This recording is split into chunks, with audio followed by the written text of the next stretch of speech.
তাকাবে রূপ বেড়ে যাবে, যতবার চোখ ফিরে যতবার তাকাবে সৌন্দর্য বাড়তেই থাকবে, অনন্তকাল বেহেশতের স্ত্রীদের প্রতি আকর্ষণ কমবে না।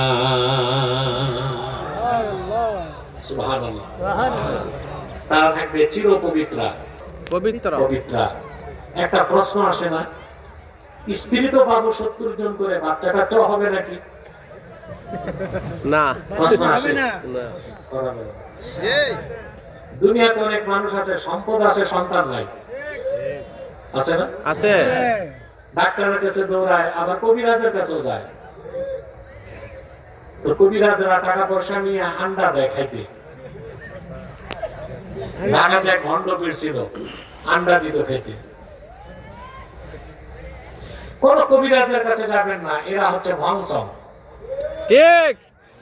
আল্লাহ বুজুর্গ মানুষ যদি তদবির দেয় তার কাছে যাবেন, ফায়দা হবে ইনশাআল্লাহ। ঠিক না? ঠিক। ড্রোন সরাও, এবার সরাও, এটা মনোযোগ নষ্ট করে। ড্রোনটা সরিয়ে দাও, সরিয়ে দাও। আমার দিকে দেখা, কথা শুনতেছেন? দুনিয়ায় যা সম্পদ আছে, সন্তান নাই, বেহেশতে যাওয়ার পর ওর তো আক্ষেপ থাকবে। বেহেশতে এমন এক জায়গার নাম যেখানে আক্ষেপ বলে কিছু থাকবে না। ঠিক। এখন কেউ যদি বেহেশতের সন্তান চায়, হাদিস শরীফে আসছে, এটা আমার কথা না, সুনান তিরমিজি, সুজা এবং আহমদ বিন হাম্বলের মুসনাদ, 3টা হাদিসের কিতাবে এসেছে। রাসূলুল্লাহ সাল্লাল্লাহু আলাইহি ওয়াসাল্লাম বলেছেন, কোন মুমিন যদি জান্নাতের সন্তান চায়, আল্লাহ তাকে সন্তান দিবেন। সুবহানাল্লাহ। কিন্তু সিস্টেম ভিন্ন হবে, দুনিয়ার মতো না। কানা হামলুহু ওয়া ওয়াদউহু ওয়া সিন্নুহু ফি সাআতিন ওয়াহিদা।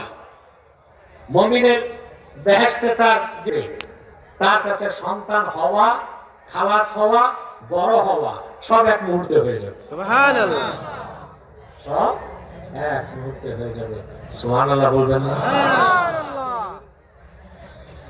আল্লাহ পাক বলেন, ওয়া রিদওয়ানুম মিনাল্লাহ, আর জান্নাতে থাকবে আল্লাহর পক্ষ থেকে সন্তুষ্টি।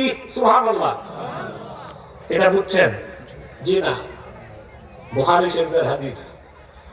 আল্লাহর হাবিব ইরশাদ করেছেন, সব বেহেশতীগণ যখন বেহেশতে প্রবেশ করবে, আল্লাহ রাব্বুল আলামিন স্বয়ং বেহেশতীদের সামনে উপস্থিত হবেন।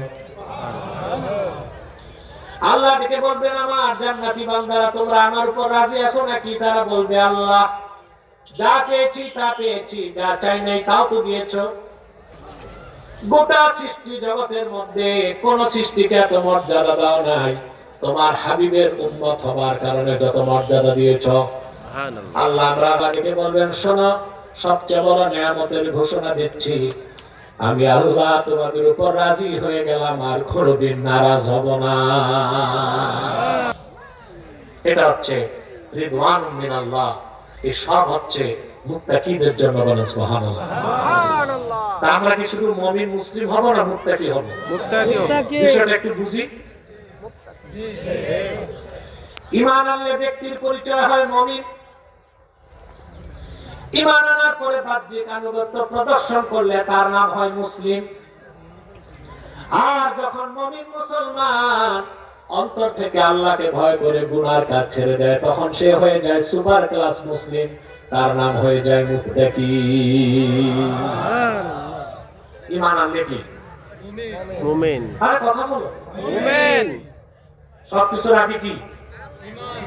ঈমান। ঈমান ছাড়া ইসলামে প্রবেশ করা যাবে না। যার ঈমান নাই তার কোনো আমল নাই। কোরআনে কারিমে আল্লাহ তাআলা বলেন, وَمَن يَبْتَغِي غَيْرَ الْإِسْلَامِ دِينًا فَلَن يُقْبَلَ مِنْهُ وَهُوَ فِي الْآخِرَةِ مِنَ الْخَاسِرِينَ। আর যে ব্যক্তি মুহাম্মদ সাল্লাল্লাহু আলাইহি ওয়াসাল্লাম